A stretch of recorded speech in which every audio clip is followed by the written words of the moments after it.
Hello and welcome to the Space Between Ideas. I'm Blaine Gates. Welcome again to another wonderful edition of Half-Baked Ideas. I guess. Is today Half-Baked Ideas? It's Tuesday. But then the thing is, I just finished my other 21 episode State Purposes series, live lecture series. I finished that up. And now I'm kind of like, well, what do we do next kind of thing. So anyways, I was just, watching whatever comes up on the YouTube, and I watched Jon Stewart. It was pretty funny. He was just kind of like, this too shall pass. It's pretty funny. A less watched channel, I guess there's a guy from Alberta. He has a little podcast, and he's talking to Minister Dan Williams. So, as you can imagine, not very many people are watching it because it's like so focused. First of all, it's focused on Alberta, and it's also on like health, specifically addiction recovery, and the opioid issue. I mean, it's a seriously big problem, and nobody's really that focused on it, as you can see by the number of views. Anyways, I heard some issues in the video, and I thought maybe it would be better for me to share some of my thoughts about it. Also, because I think that we need to get the ball rolling, and I felt like there was a gap in the video. If you watch the video at the hour 24:19 mark, the guest is trying to say something about we have my recovery. Okay, what was the question? The question, they just finished talking about providing resources for treatment and recovery institutions, companies, groups, nonprofits. And before that, they were talking about, basically, you can call it ER. So the premise of the argument is that people who are taking drugs that are so powerful that they can shut down your system, where you just stop breathing. So, it's called poison. But before you die, it gives you some kind of feeling of like something good, I guess. Like people, they get a major dopamine release. So it's scary especially for parents and grandparents and neighbors and the community, because you have somebody who maybe they just go to a party and they're a kid and they don't really know what they're doing, and the next thing you know, they're dead. So that's the first issue. The second issue is that there's a whole big group of people who they start with some softer drugs, and then they move to harder drugs, and then they move to and then they briefly describe a situation where it seems as though the medical profession started prescribing certain types of medication that led to people getting addicted to certain types of drugs that they could purchase on the street. And then they discuss something, the difference between a safe supply and this, I guess, the street supply. Anyways, why do I say ER? It's because the whole concept behind it is that once you take something that powerful, you're no longer able to make decisions on your own. There's very, very few people who can escape the grasp of the drug monster. And that's where I remember in Alberta when we were kids, we saw this little thing. It was like they crack some eggs and then they fry it and they say, this is your brain on drugs. And immediately I knew for certain I would never try meth, heroin, cocaine, never. I mean, I saw cocaine once I guess it was cocaine, I have no idea. But anyways, I was at this guy's house and there was something that looks like sugar, and then he's like, put a little bit on your tongue. And I'm like, I don't think so. This is your bread on drugs, motherfucker. So I have no idea what it feels like. I just didn't think it was a good idea. But then if you're a kid or if you're an adult, or if you just decide to try it and then suddenly it's so powerful that you can't get away from it, then what do? So you're in ER. What they call it is, it's like the first stage of their infrastructure program. Now, when we talk about government, obviously what we're talking about is we have some type of law that channels money into some type of policy and some kind of situation where people are providing. It's always about infrastructure, and then the government are going to hire a certain amount of employees to administer the program. It's a program, it's employees, it's capital. And then they said after the first, so the kid is high out of his mind. And then the first step is they go to a detox center. And the government is 100% in control of the detox center. And then after the detox center, then it's time to start to get them back into their community. And so Jordan Peterson makes his general observation, and he uses this as a standard for the topic, that rats who are in a well-socialized environment, it's fine. It's rather difficult to get them addicted to crack or cocaine or what. I don't even know what they do with these things. But if you have a rat that's like really, really lonely, then it's easy to get them.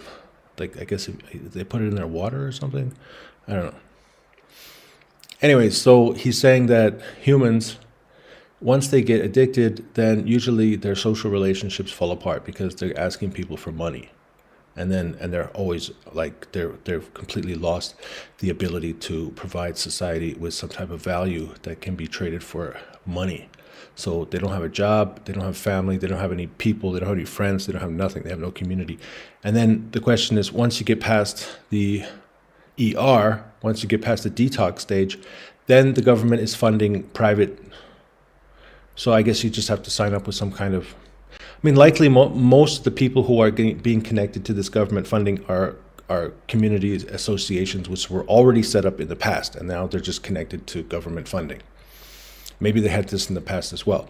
So, we don't get a lot of details about this stuff. Surprisingly, considering the guy, this guy, Dan Williams, Minister Dan Williams, he makes it sound like he has some experience. He mentioned some studies in Ireland. He mentioned some studies at Stanford and at Harvard and Yale. So, but then suddenly after this section here, he just starts political talking. Like, I'm going to pass a bill, and there's so many great things we're doing, and wonderful, wonderful politics. But the question here is from this very, very simple to understand. How do you evaluate the consequences? Let's hear the answer. Oh, I have to unplug this. Capital. So we're seeing a lot of it is subjective analysis of where are you at now, where do you want to be. We have hard metrics as well, but going into that analysis. Okay, so this is good. He said there's like, where are you now, where do you want to be?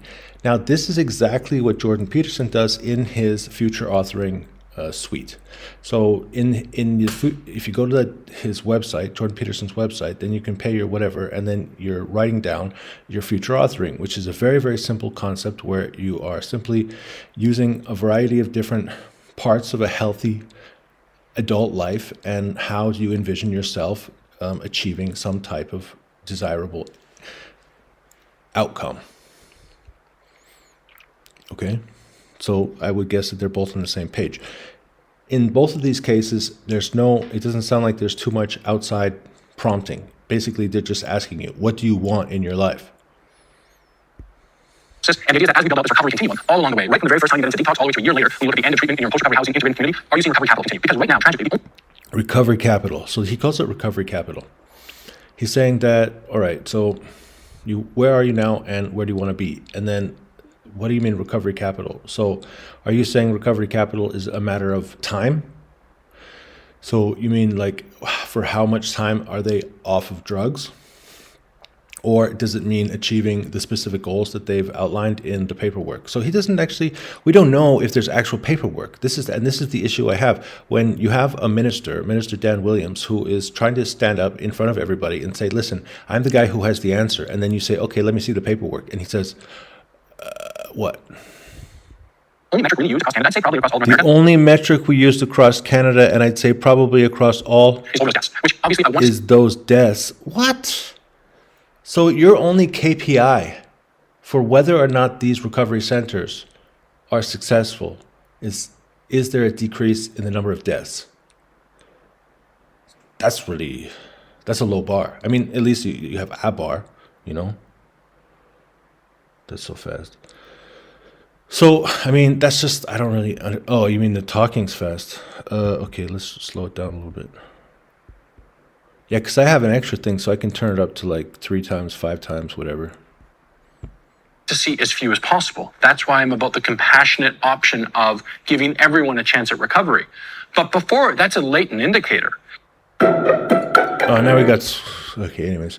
All right, so I don't really want to talk to those guys anymore. I think that They don't ever actually give you very specific indicators. And today, what I'm going to do is I'm going to give you very specific indicators, and y'all can try these indicators out. So let me tell you the story first. Well, before we get to the story, let's talk about the book Hooked: How to Build Habit-Forming Products by this guy. And we're going to use an example that everybody knows about, most people. It's called Tinder. All right. So I took the steps from the book Hooked, and here we go. So we start with the trigger, and then we got action, then we got variable reward, then we got investment. I call this what creates engagement. Now, usually what we're talking about is some kind of product market fit. So now we're back into the world of business for just a minute before we start talking about nonprofit. And when we talk about product market fit, what we're really talking about is you're providing a solution. It's directed at a very specific need in the market, a very specific problem people have. And when enough people get a hold of your product and they like it and it's solving some problem which they have, then it means they're hooked. So, and what are we talking about? So the whole concept that we're talking about today is about addiction.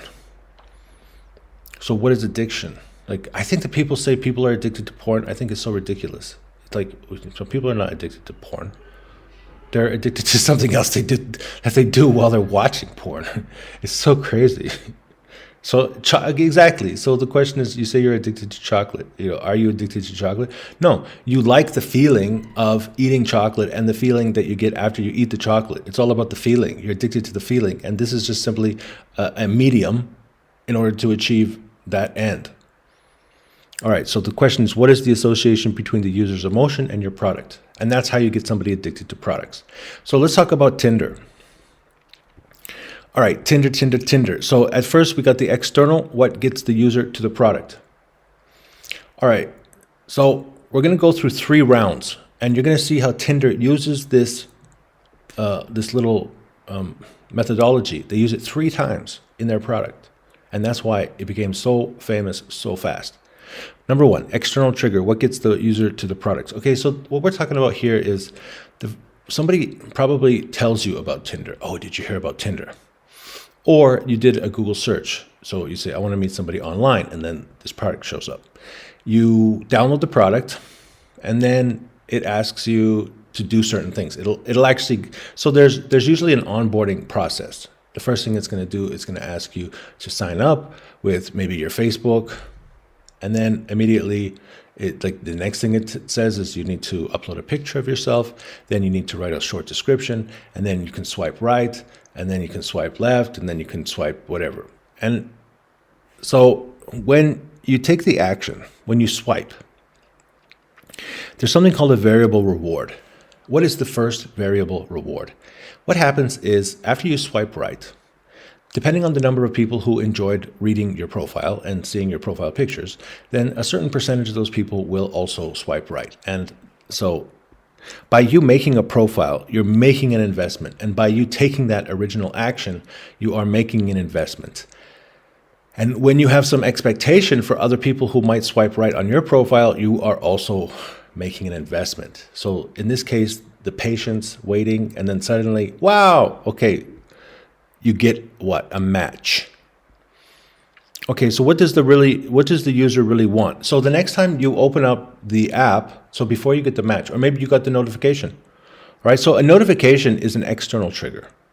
And they're saying, come back to the app. They're saying, look, you got a match. And then what happens is you have to take an action. So first of all, there's a new internal trigger, meaning that, wow, I got a match and I want another match. Okay, so how am I going to get another match?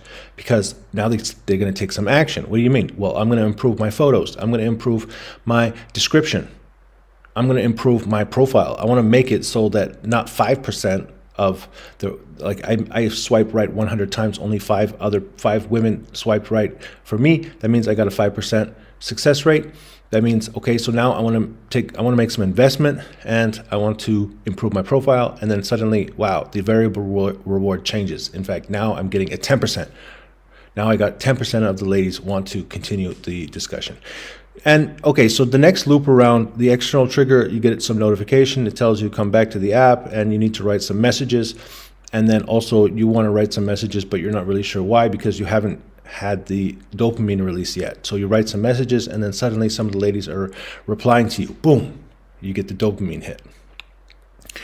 So what are you going to do for investment? So probably you're going to start taking some courses about, well, how should I communicate with women so that I can lengthen. So some women, they send me one message and that's it. And then some women, they send 3 messages and 5 messages. And some we communicate for a day or 2 days or 10 days or a week or whatever. So you have some indicators. And then what happens? So you want to improve let's say that you want to start asking girls on dates. Let's say that let's say that 30% of the women who you send messages to agree to going on a date. So that's one form of variable reward. So how many people agree to go on a date? All right, so then you start going on dates. Now this is where we start to return back to the story that I wanted to tell you. So I started having lessons with this lady from Turkey. She's from Istanbul. No, she's not from Istanbul. She's from the capital. What's the capital of Turkey called again? I don't know, I can't remember. It's like one of those capitals you never remember. Because they got Istanbul. Why am I going to remember their capital? And it's like so far away. I guess it's like in the middle of the country or in the coast somewhere. I can't remember. Anyways, so there's this lady. She's living in the capital. And this is Istanbul. Yeah, it's not Istanbul. And then, okay, so this lady, she's really politically, and this is when Erdogan, before Erdogan was elected a couple of years ago, a year and a half ago, I guess. And it was after the earthquake. So remember, we had the earthquake in Istanbul, in Turkey, and there was a lot of problems. And this was particularly sad for this lady because this lady, she was working for the UN, and it was her job to approve these projects. So in the case of Dan, you can see that it's his job to be a politician, and somewhere down the chain, you have somebody whose job it is to actually approve these recovery sites. And the recovery sites are going to receive funding. So this lady, it was her job to approve funding for projects. And she said, man, and her focus was early marriage and early and childhood marriage in Turkey. She's working for the UN, and it's their goal to reduce the amount of women who are forced into marriages at a very young age. And it's still a huge problem in that part of the world. So she was a psychiatrist, and I remember she wasn't very happy about the political situation, and she had a really big house, and she seemed to have enough resources, and she seemed to be in the right circles, and she was a very, very beautiful lady, and she looked a lot like one of my sisters, and she was enjoyable to talk to. And also she had lived in Russia. She could speak a little bit of Russian, so we both had that in common, and we talked for over a year. Eventually she stopped because I think I got a little too excited, and sometimes I would talk too much, and she made it very clear that although she was like a little bit passive aggressive, like she expected me to direct the conversation, but she also expected me to provide her with ample opportunity to talk. And I didn't succeed at that. All right, now eventually something strange happened. So eventually, like this other lady she called me, and she said she wanted to start taking my business coaching lessons. So, and then after not so long, I figured out that she was one of the projects. All right, so she's receiving funding. Now, particularly, she had been applying to receive funding, and she hadn't received the funding yet. And so I don't know if she found me, because they never actually crossed paths. These two ladies' stories, they never actually bled into each other. They never mentioned each other. They never talked about each other. And the second girl looked like my other sister. So I was like, these two ladies from Turkey that looked like my two sisters. So weird. And the second girl, so she was like probably 32, 33, single. And so imagine I was telling her about this, this book, The Hook. And we got to this level where she's on a date, right? And so the action is you go on a date. And I said, what's the variable reward? And she said, sex. I was like, oh no. And this is the issue, because like when you need program directors and they're going into ultra conservative regions, like when we're talking about childhood marriages, we're talking about Muslims who are dirt poor, they're farmers, and they're completely isolated from modern society. And you're sending in a girl who's extremely sexually promiscuous to go into this area? Are you crazy? And then teach these women? It's like, oh, come on. So it's like two worlds combined. Most of the people that go through this, we get to variable rewards. Like 90% of the people are guys. I think she was the only. No, there's like at least 2 or 3 other girls I asked about this, and they always know the right answer, which is a second date. Obviously, the variable reward is continuing a relationship, because the whole point of a dating app is to have a long-term relationship. So, unless it's not.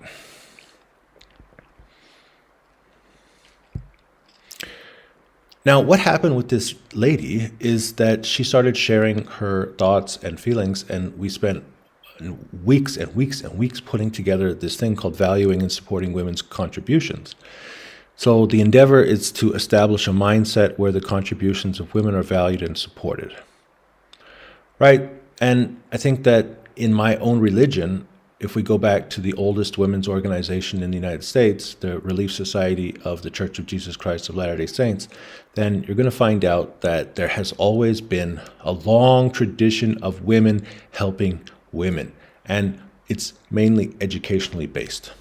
And in fact, previous to modern society, men were also the same way. Your father was a blacksmith, you become a blacksmith.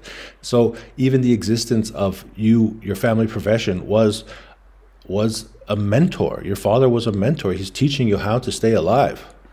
And the women, it was the same. The women were teaching their daughters how to stay alive. And all right, so some of the goals of that program was to change the mindset of the religious leaders, fathers, mothers, community culture, and social pressure.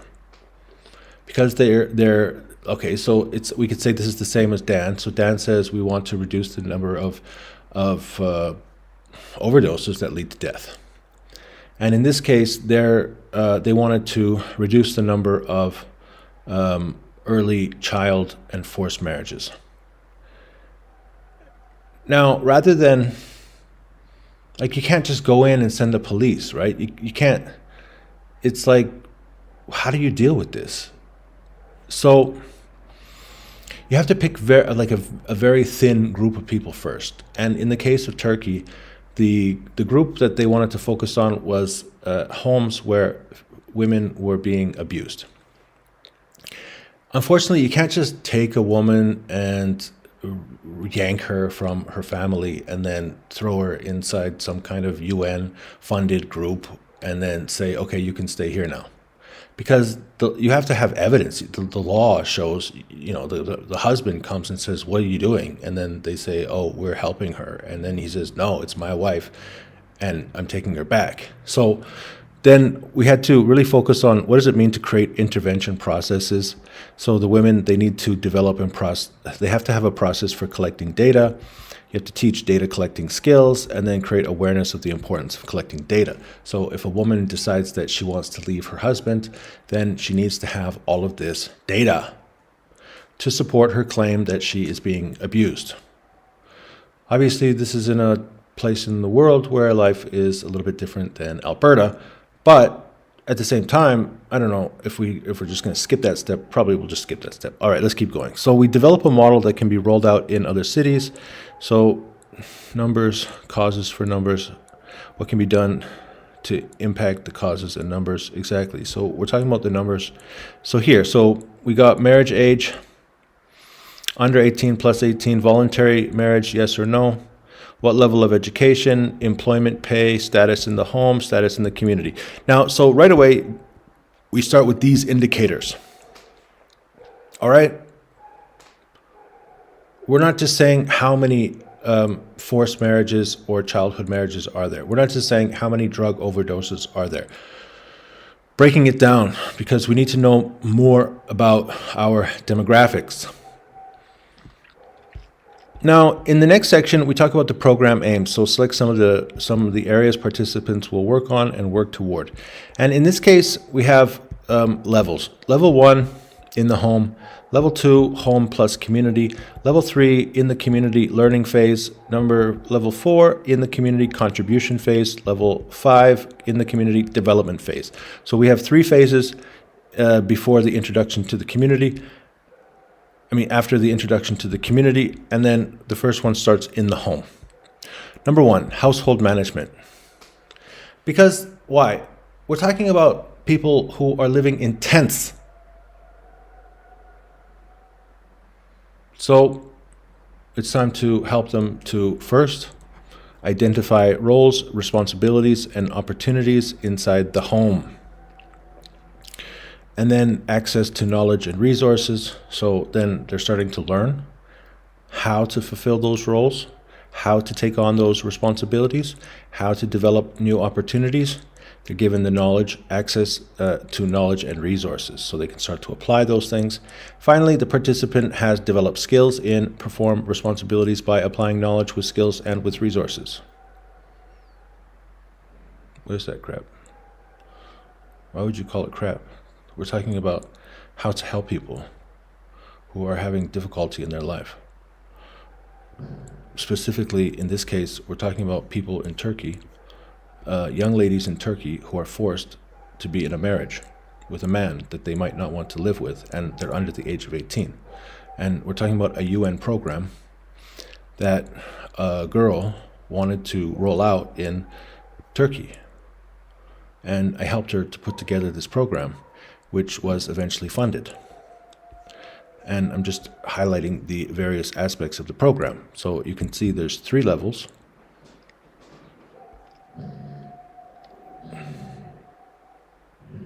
Yes, that's true.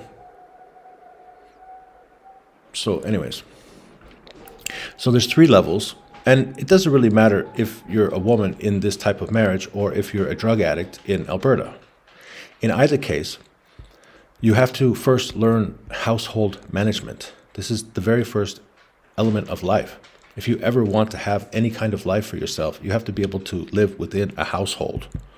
And living in a household means managing it.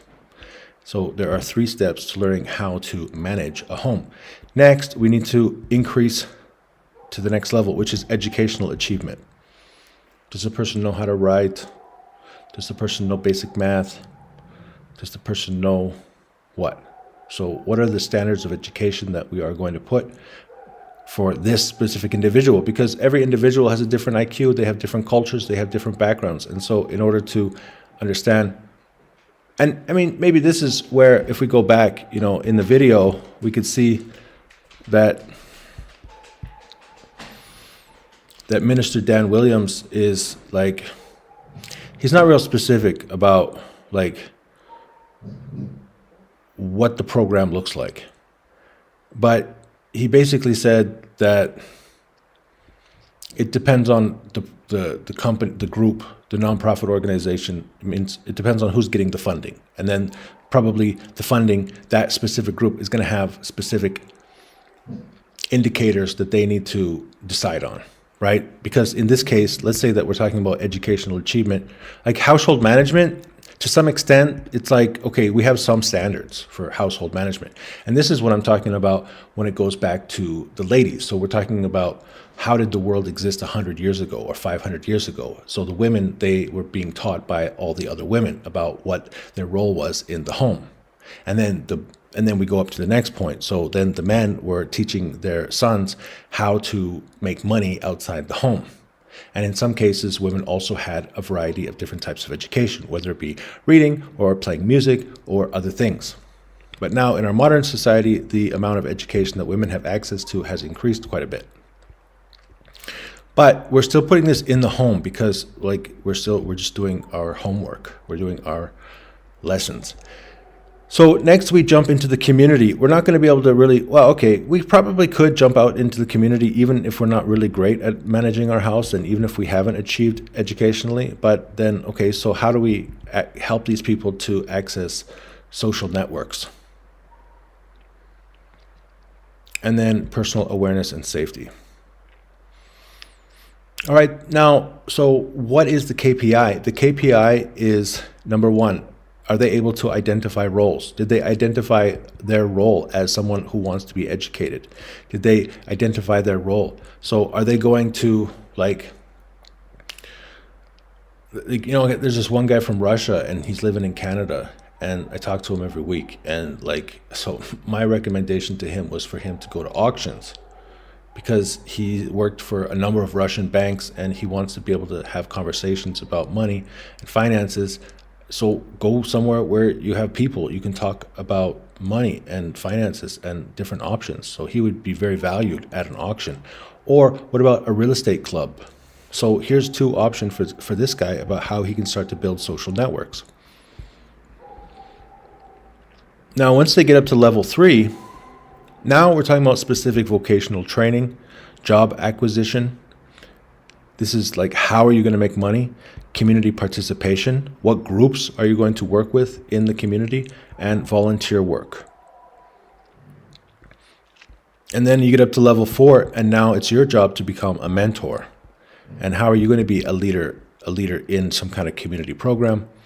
And then finally, you have development phase level 5, which is small business management and initiating community programs. Right? So it's easy. Here you go. So what are how are you deciding on whether or not your program is successful? You see that now this guy, Dan Williams, he's a politician. So he just took the easiest possible, most general indicator possible, and he's saying, I'm going to reduce the number of drug overdose deaths. Okay, and then what? And then we're gonna give funding to a number of nonprofit organizations and community organizations and see which ones are the most successful. All right, well, fine, good. We'll see what happens. Let the market pick the winners and losers. Sounds good. So here's one a little more specific option when it comes to how do you know if people are actually developing skills, life skills, in order to have a full and fulfilling life. What are the areas we're focusing on? So every individual is going to be different. All the groups are going to be different. Which women have demonstrated mastery in this level and can move to this level? Okay, so now this is talking about like a monthly program or a weekly. So you start to have you have to have meetings and talk about the progression of people through the program. How do we keep track of women, their level, and continue to help them progress? And what steps can we take to engage fathers, young men, and youth? So there you go. So that was the program that this lady came up with, and I did a very small amount of organization. All right, now the next thing I wanted to talk about, I think we're going to wait till next time because, because we've already been talking for 30 minutes. All right, so I'm just going to leave all these pages open. And then next time, so basically we want to get to the checklist in Tom's book called teamwork, state teamwork. I think that could be the next stop for us. So there you go. Thank you for joining me here on Space Between Ideas. I'm Blaine Gates.